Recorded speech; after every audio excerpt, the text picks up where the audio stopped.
That is nice. A nice niche bike.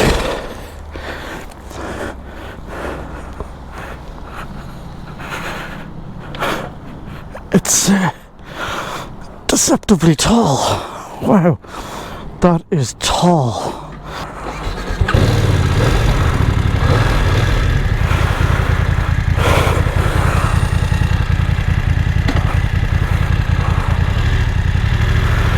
Right.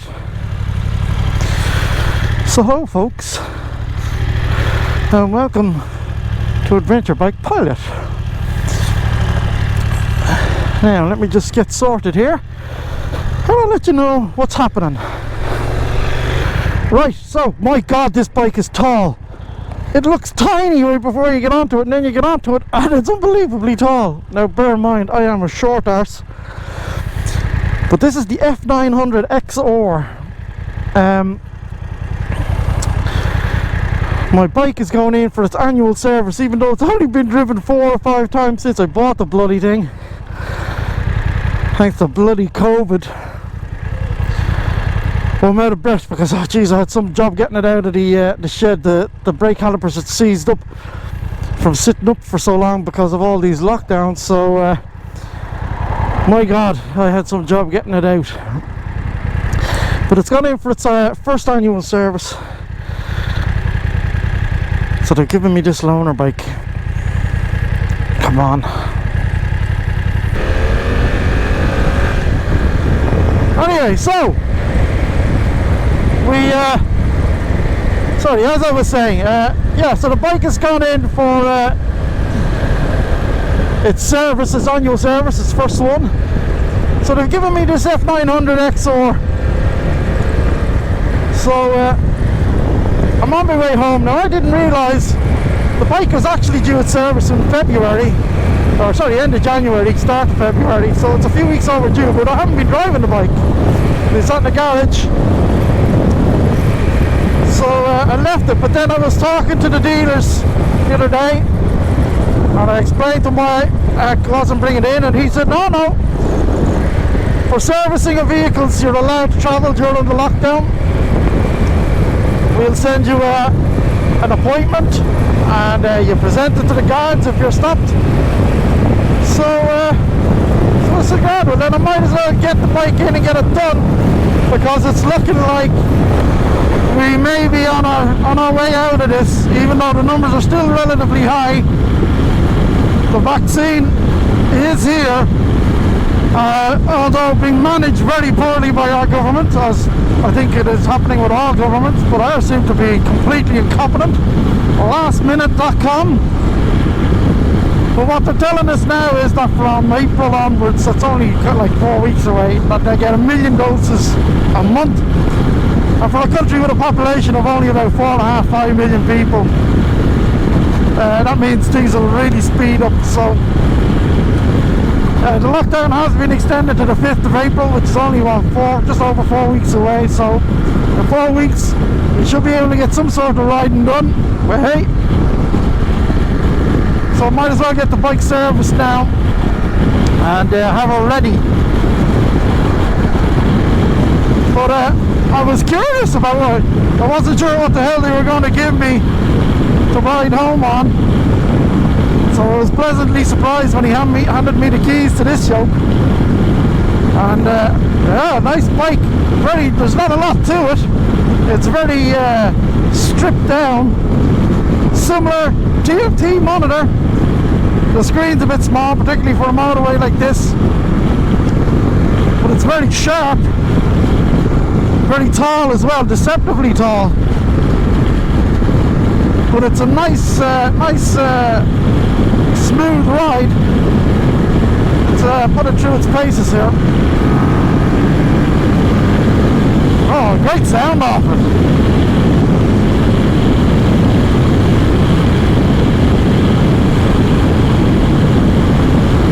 Great sound off it. For a 900 engine, there's a fair bit of poke in it, all right. Not as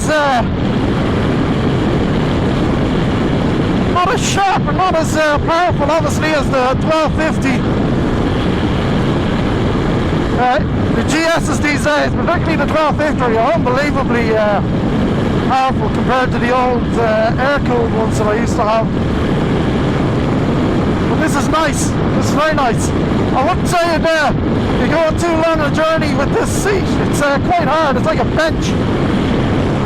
But the riding position is nice. It's a little bit high. Your head is a bit high up, but this isn't doing much for you. So you get a bit of turbulence. Like, I'm not doing a review or anything. I'm just telling you what I feel about this on the way home. It's a nice bike to drive, but it wouldn't be my cup of tea. I like all the big 1250 with all the bells and whistles on it. This would be a bit too Spartan for me, but it's a nice bike.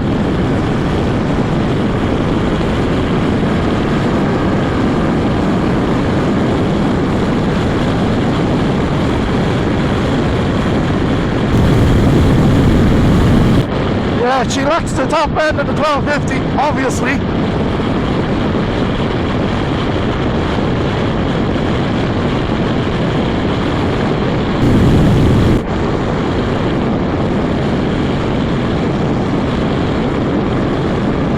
I like the colour scheme on the clock. Stop. God, my voice is going. I like the colour scheme on this clock.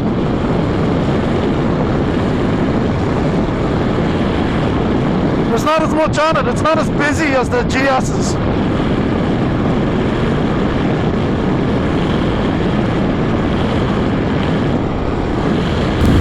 But this is a nice bike.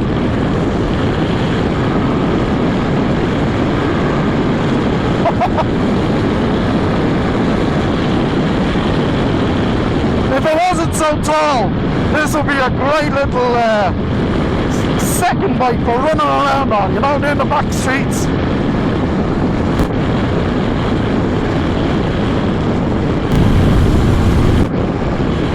The mirrors are like they're the same mirrors as mine, but I don't seem to be able to see out of them as well. I'm trying to get them into position, but it's like they're too close together.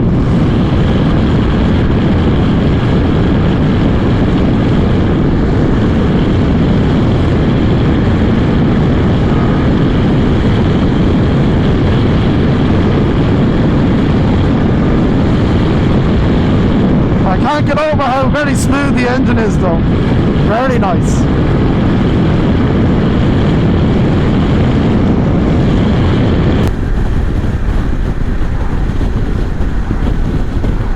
Wow.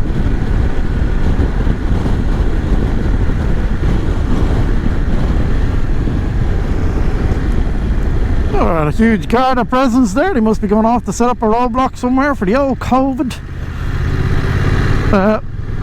Luckily I have a legitimate reason to be out, so I'm all good. So anyway, we're off that bit of a motorway now. So the one thing I would say about this is the gears aren't nearly as long, obviously, as the 1250. Like if you're really hammering it, you're flicking up through the gears really quickly. But it's very quick. It certainly lacks the power of the 1250. But for the 900, it's very surprising, very smooth, very agile. It's actually quite comfortable. A bit too tall. Actually, it's a lot too tall. Like, you'd really have to plan your stops. Like, I'm 5'6.5" ish, you know, 5'7" on a good day. And I have the lowered version of the GS. And I can get my feet right down, and that's a 1250, whereas this is about a 900. And that's always the way, with particularly with BMWs. The smaller engine bikes tend to be taller than the bigger bike, the larger engine capacity ones. So it's kind of counterintuitive, but yeah, that's the way it works. But yeah, it's a phenomenal little machine. I don't want to sound a bit patronising. It's almost 1000cc. It's nothing little about it. I mean, little in size and you know, its physical presence, it's quite small. It's about the same size as the old 125s of my day. And yet this is a 1000cc, almost a 1000cc motorbike. It's incredible. But anyway, I honestly didn't come out to do a review on this motorbike, and I'm not reviewing it. I don't want to make any kind of decisions or anything like that. I don't know enough about it. I didn't even know I was getting it, so I hadn't planned on talking about it even. I just wanted to drop in my bike and then give you an update as to what's happening with the trips. So as I mentioned, the COVID-19 vaccine rollout has been nothing short of a disaster in Ireland. To be honest, I thought, you know, that once they had announced the vaccine had arrived in December, I thought, oh grand, by January, February we'll all be done. But then it transpired that the number of vaccines they were going to get per month was very low. And then after a public outcry, they went back and re-haggled all of that. And the way they were delivering them was unbelievably poorly planned. They hadn't even planned to use doctors or pharmacists to give the vaccinations, which is stupid, because that's how you deliver the flu vaccine. They do it every year, you know. They give out nearly 2 million flu vaccines in a month. Every January they do it. Why wouldn't you use the existing system? It's just madness. Anyway, I don't want to get into that. I'm getting sidetracked. Anyway, suffice to say that pretty much most of this year looks like it's wiped off as well. My return to Scotland in April, I've already had to cancel that for 2 years now in a row. I am absolutely gutted.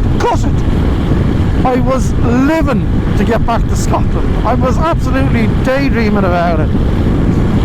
And to have to cancel it is just gut-wrenching. And I know it's a first world problem, I know, but it was heartbreaking. And there was no point in moving it, because I had other trips later on in the year that I'd have to cancel them to accommodate them. So I said, look, I'd rather just wait till next year when all of this business is done, and I'll enjoy it more. Because I've been kind of toying with the idea, depending on how things went, with work, of heading over to Norway and doing Nordkapp.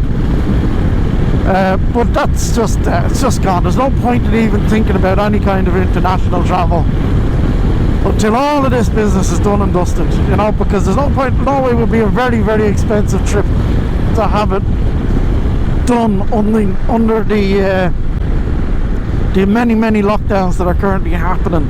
I just wouldn't enjoy it. It would ruin the trip for me, you know. You want to be able to move around freely and see all the sites and have them open, you know, so it would be a waste of time and money doing it now.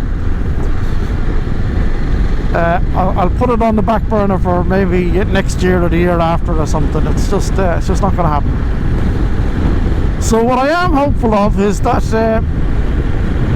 if the government delivers this 1 million a month, hopefully vaccines, hopefully I can get that done as early as possible. Obviously getting all the priority people done. I do have underlying conditions, so I'm hoping to get up as high on the list as I can possibly get. And then I have my Ringakerry trips booked up and everything for June. So I think it's 50-50, I think, at this stage, whether I'll be able to do that trip. I mean, the lockdown has moved to April. If they do move it again, they'll move it to May. So there's still a good month's tolerance in there, you know, for the lockdowns to finish. And you know, if you're getting 1 million vaccines a month from April and May would be 2 million. That's nearly half the country done. So fingers crossed, folks, fingers crossed. I'm trying to squeeze in a Donegal trip then, probably towards the end of the year. I still have a trip with my brother planned for Wales, although we were talking about that recently and there's a question mark over that because it's oh, Jesus, that is tall. There's a question mark over that because of well, technically it's an international trip going over to Wales, and I don't want to have to go through quarantine and all that malarkey. But we'll see. I'll cancel that. I'll can leave that right up until the wire, and then cancel it if I have to. But we'll see. So fingers crossed again. I have to cancel my Spanish trip. I had planned to go over to Spain. That's not happening. No way is that happening. So that's everything in the pipeline for the moment. I do hope to do some advanced rider training as well, maybe in August. If I do that, I'll bring the old camera and we'll document that.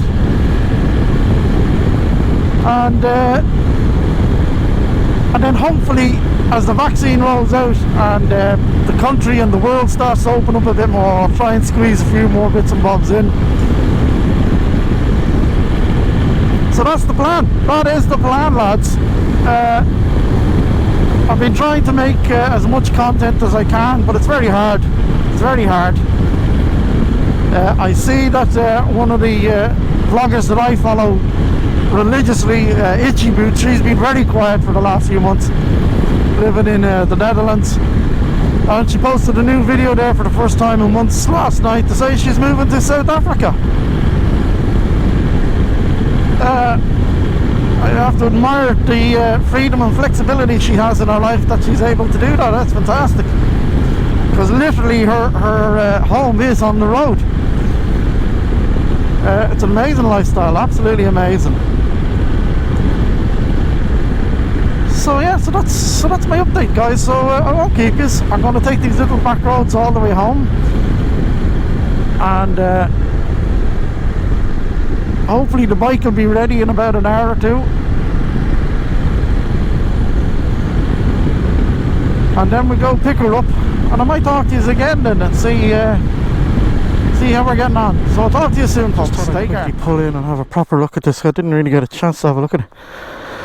I mean, you can see it's brand spanking new. It's a 202 new model F900 XR. I really like the look of it. Those eyes are the lights are like eyes on it. It's fabulous. I love the new indicators. That is a nice bike. It's so small and compact. There's not a lot to it, but the sound of it is incredible, and that's with a stock exhaust. It's a great bike. I mean, it wouldn't be my cup of tea. I wouldn't buy one, but that's because it's just not my style of bike.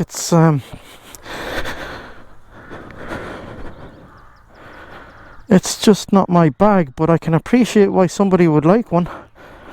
It's beautiful to drive too. Way too tall, and you forget how tall it is until you come to a complete stop, and then you go, oh flip, where's the ground? Because it's deceptive on its stand. It looks really low, it leans over so far, but when it stands up, my god, it is tall. Yeah, so I just thought I'd give you a quick look at it. But it's got all the clocky things, well, most of them. TFT is nice. I like the colour scheme, and it's not as busy as the GS.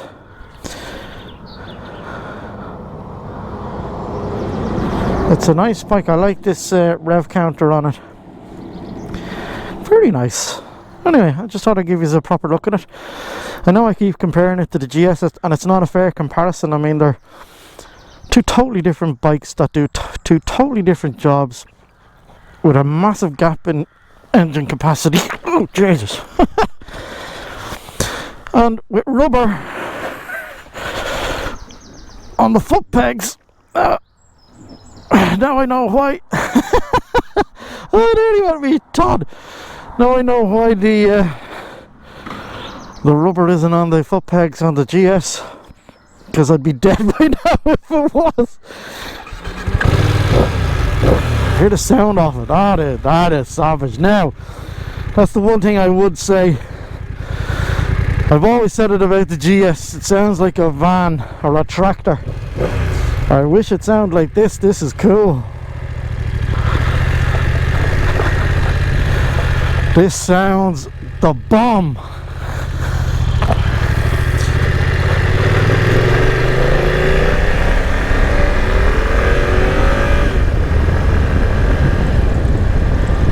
Oh, I could listen to that all day. It's very agile, very agile.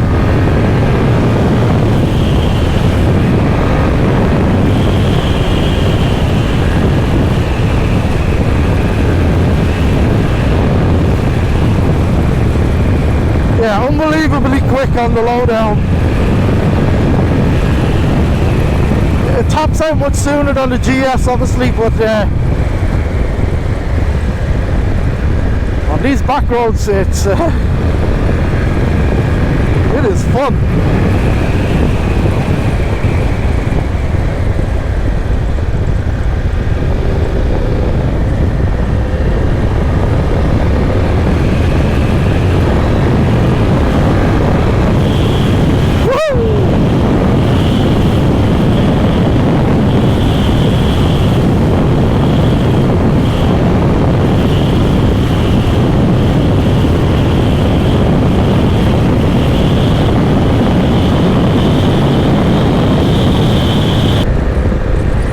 Some of the more perceptive among you may have realised that I bought a motorbike trailer recently, and you're wondering why didn't I use it, because I bought it for exactly this situation.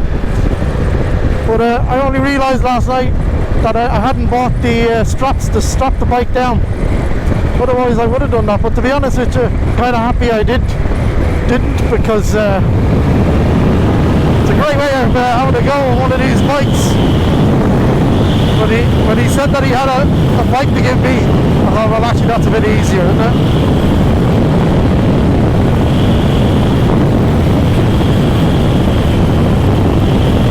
That's certainly much more fun than taking a trailer.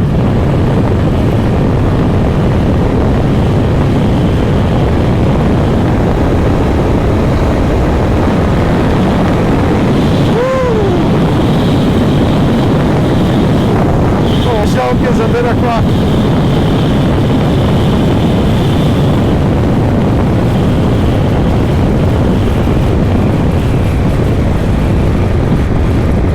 A few moments later.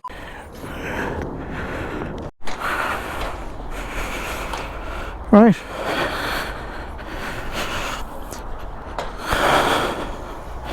Oh, fuel. That's something I need to do.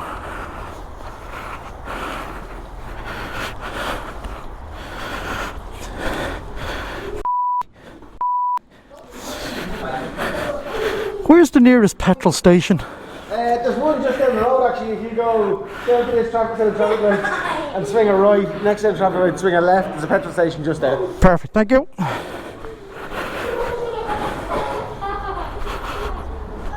Right. I need to get petrol because this thing is on fumes. I need to give this bike a wash. Oh, it's so nice to get back into your own bike.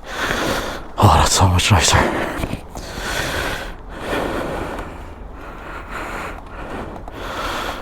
Yeah, all done. Yeah, I need petrol big time.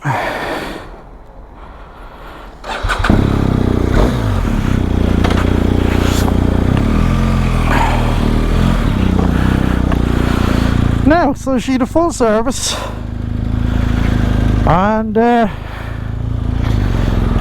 new back tyre put on and a new set of pads.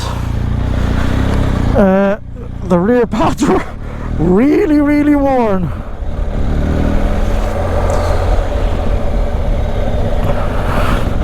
So it just went in the nick of time. Oh yeah, oh, it's so nice to get back on your own bike. That is so nice. But I am on fumes here. But yeah, I was just talking to two lads there that were looking at the new RT1250 with a sneaky look underneath the covers of the latest model that hasn't even been launched yet. Beautiful, beautiful bike. Oh my god, it is so nice. Possibly the only bike that might tempt me away from the GS. Only problem is, being a short arse, it has a very wide seat. Even though the bike is very low, it has a very wide seat. And makes it very difficult to get my feet down. So it kind of takes it off the table for me, but that's fine because I'm absolutely besotted with the GS. That's grand, that's grand. I'll make it to that petrol station, no bother. Right, so fueled up, ready to rock. Time to go home. Oh fuck it, what am I doing?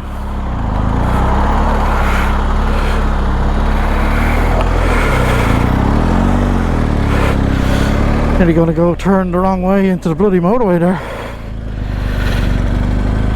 Have to get down and go around the roundabout. Wasn't paying attention there. So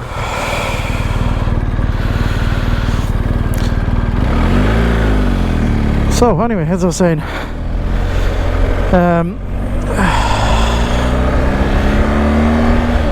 bike is all serviced, new back tyre, new set of pads. All set, ready to go now for when this lockdown starts to finally lift in a few weeks, and we can get back into touring a little bit, hopefully, albeit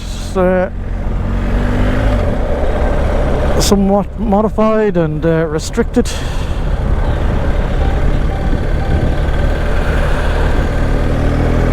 But at least the bike is ready to rock.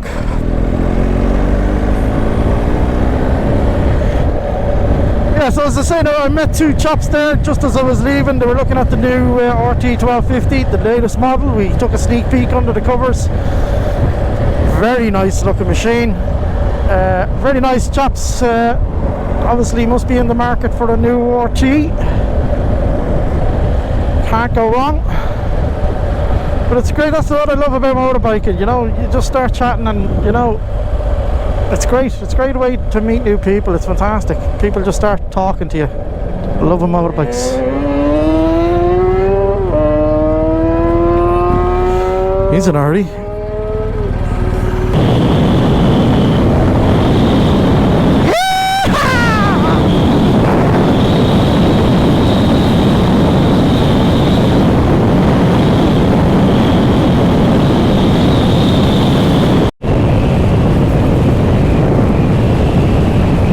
That's my little day trip done. It feels so long since I've been out in this show. It is great to be out on it. Unbelievable. I can't get over how much I'm missing it. All these lockdowns. So getting the service was a great excuse to legitimately get out and get a bit of ride time done on it. So as I said, that's a recap on everything I'm going to be doing in the interim for this year, trip-wise and footage-wise.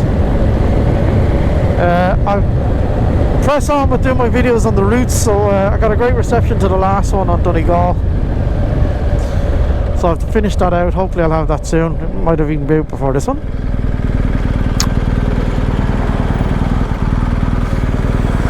So yeah, it's great to get back out on the road again. It just feels like forever.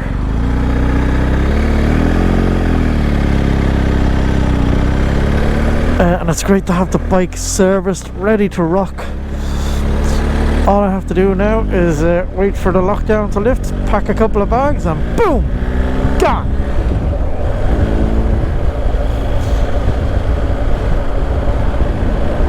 But yeah, thanks for watching, guys. We're almost at the 1,000 subscribers mark, which is fantastic. Thank you so much for watching. I really do appreciate it.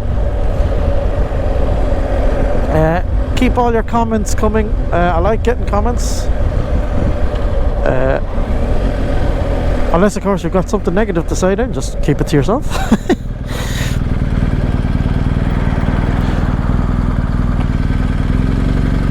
But otherwise, I'll talk to you soon. Take care, folks.